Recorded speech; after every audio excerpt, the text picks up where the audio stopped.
is just have John touch on some points that are basic for this election, especially the crime and then the economic development.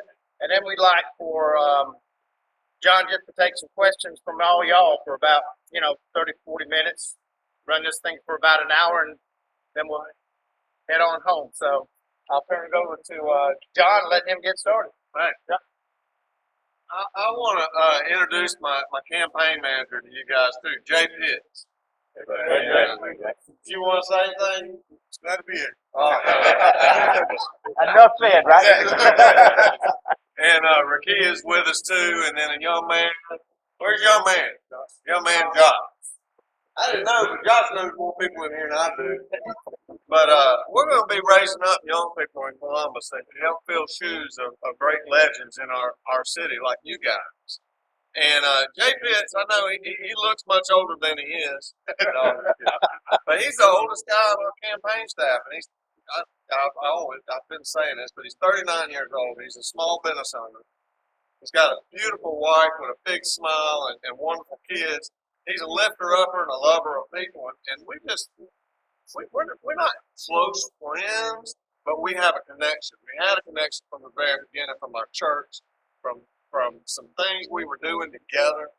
And when I ran for mayor, he called me. He said, John, I got to come in. I got to help. What can I do? And I said, well, I can't talk to you because I need a campaign manager. I got to find that first. He said, John, I think it's me. I said, man, you got to think this is hard. We're under attack. We're on fire. We got to do something. He kept coming. My treasurer, the next guy on our campaign is named Clay Hood. I gave Clay his first job out of college. And Clay's about 33, married with 2 children, lives up off Double Churches Road. He came to work in Anker for $10 an hour with a college degree. Today, he's a manager of Carlisle Construction Company. He's the general manager for Chase and Chance Carlisle. And he's a well-respected young man. He said, John, I got to help you, man. I believe in what you do. And people are coming around. So our campaign is people that you see right here, and Josh being one of them who just said, I want to help. What can I do? And he starts showing up to every event. So Josh, thank you. Rakia, thank you. And Jay, thank you. My name's John Anker, and this is the funnest place to have an event, man. I really appreciate it. My first big event I ever had, I was nervous as heck. I was chairman of the Georgia Association of Manufacturers. I was the smallest company that ever chaired this manufacturing advocacy group, and it was headquartered in Atlanta, Georgia. It is headquartered there, but it had its roots to Columbus, Georgia in 1901 when it was founded. And they said, John, we want to throw an event for you. We're going to have it at the River Club, and we're going to have your first fundraiser for you because we believe in you. I was the smallest company that ever chaired this legendary organization. And the first person to ever show up, to sit in the chair, to be there, the first check I ever got that night was from Matt Goode. And I really appreciate that, man. It's kind of like me and Jay. I'm not like this with Jay. We don't do all this, and I don't do everything with you, but you and I always liked each other. We always had that known relationship of what kind of man you were and what kind of man I am. And I appreciate your faith in me. And maybe what you do know about me. And I hope we just continue to grow in that and trust. And that's what I want with you tonight for your vote. Maybe for your money. And mostly just for you to be engaged in what we're trying to do. I am a small business owner. And my small business is Anker Pack. We've got 3 locations. It's 80,000 square feet in 3 buildings, about 240,000 square feet, about 100 employees spread out throughout the plants. We do contract packaging, contract manufacturing, and warehousing logistics. And Tony Royster, it came out of retirement. I'm surprised. I keep looking up to see such a friendly face. Thank you, Tony, for being here tonight. And Tony's friends and neighbors were mine. And Tony came out of retirement, and he helps run our plant for us because he can, because he will, not because he has to. I really appreciate that, Tony. You give me ability to step out and do things. And he's a big manufacturing guy, worked for a billionaire, and done it all over the country. And he and Patsy are a citizen here. Hopefully they're going to vote for him. So I'm a small business guy. And the reason I'm running, somebody asked me, John, why would you do this? trying to look for who asked me that question, Mr. Powell. I don't know you, John, but you know something must be wrong with you. Why would you do this? My daddy was a city councilor. You know, it was miserable. I'm doing it a little bit out of desperation. It's the same way I started my company. On Friday afternoon, around November 20, on a Friday, I was sitting in my truck on Casita Road, and I was a little bit frustrated. And it wasn't any big deal, but I bowed my head and prayed. And when I got done, I called the elections office and said, you know, how hard is it to run for mayor? I thought about it. I've talked about it 8 months ago. I thought about city council. But, you know, I don't want to be a city council when you don't have a leader with a plan and a vision. Because I'm going to report to the constituents, whether I'm mayor or city council. I don't want to be stuck in the middle of trying to tell my constituents as a city councilor, I don't have an answer for you. I don't even know. I'm told this and this is happening. There's a lot of non-truths happening. They say I'm confused. I don't think I'm confused. I think I got questions. That doesn't equal confusion. And we'll talk about some of those facts. But that's why I ran.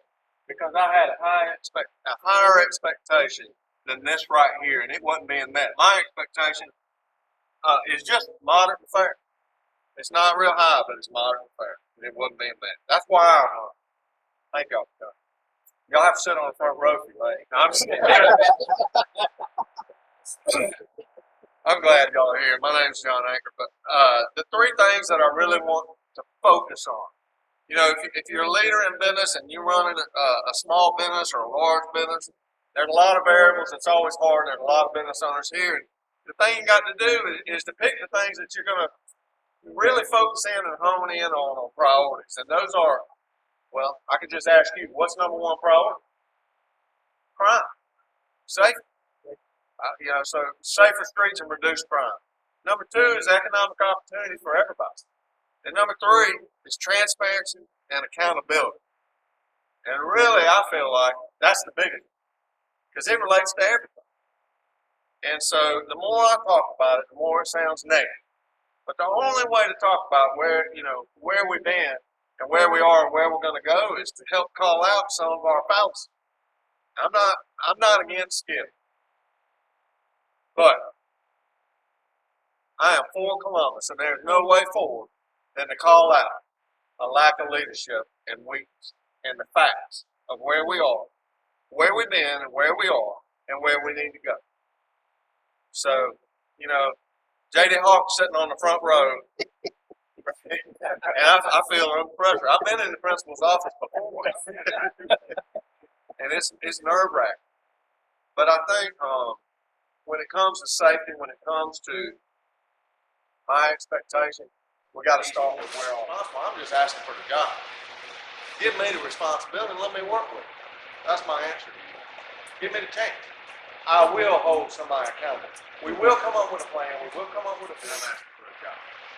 So that's my commitment. It would not be right for me to say, I can do this and I will do this. I got to work as a leader and take action and communicate a plan and hold people accountable.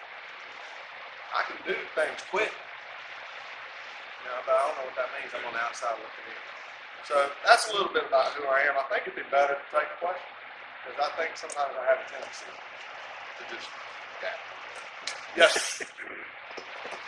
I've always wondered, and I don't know, I know COVID in the last couple of years has played a big part in this, but I've always wondered why our Chamber of Commerce isn't bringing more business into Columbus.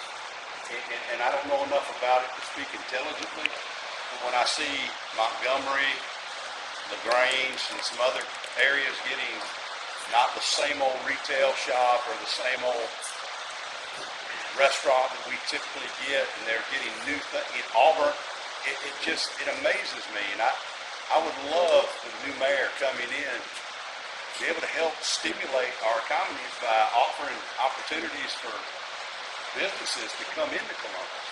Land and taxes, you know, brings them in.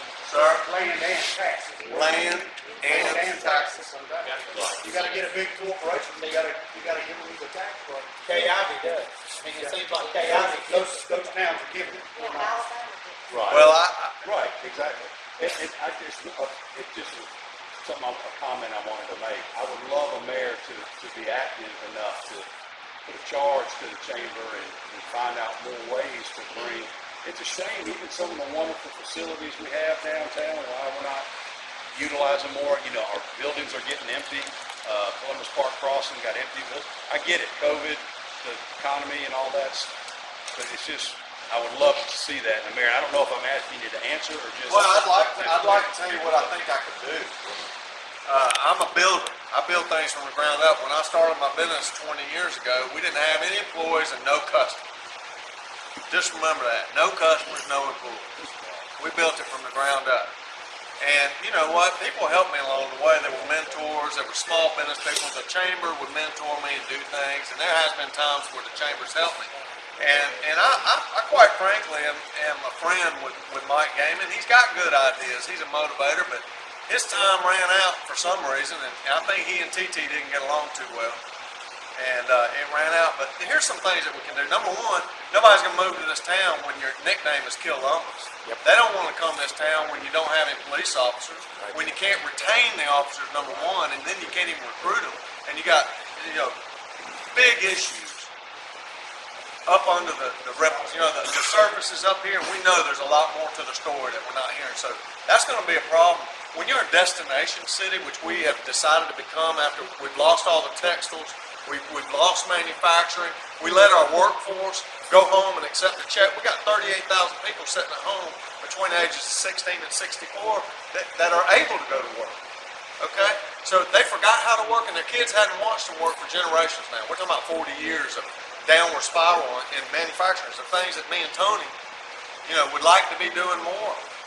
So you got to fix the crime in order to talk about the economy. But on the economy, we got to ask the question: what are we getting for return on investment?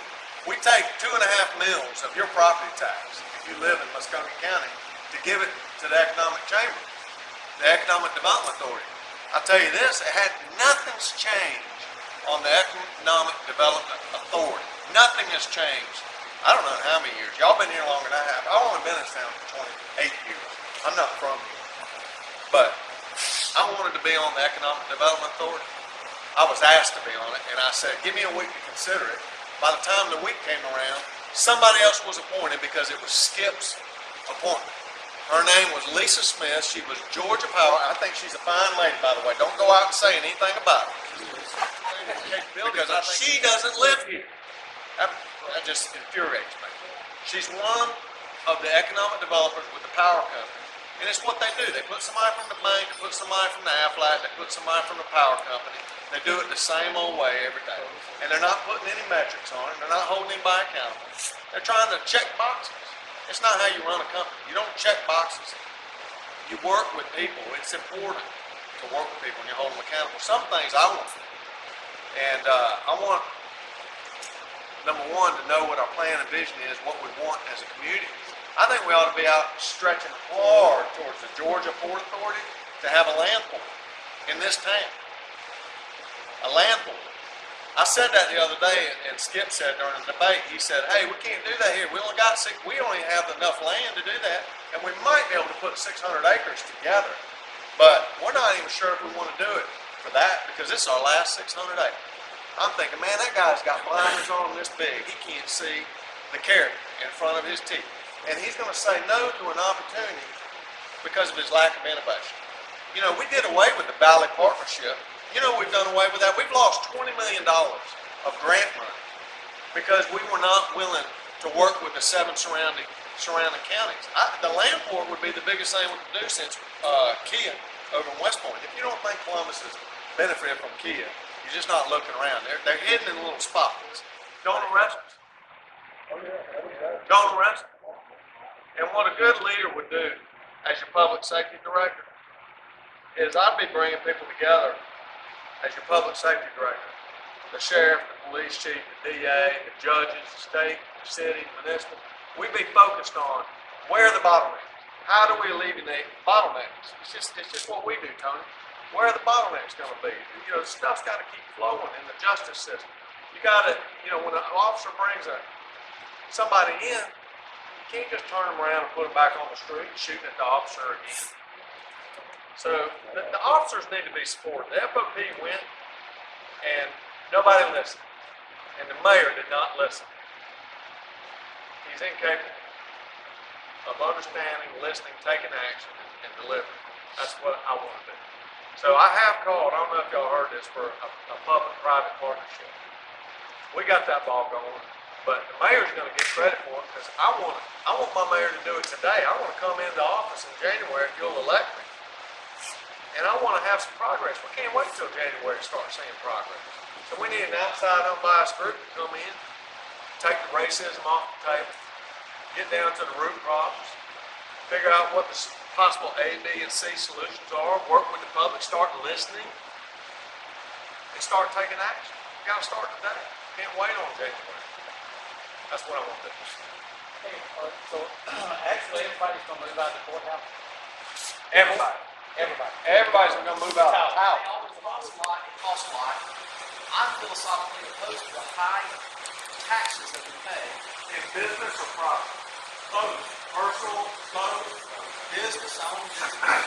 We have, people don't understand how much, you do. I do.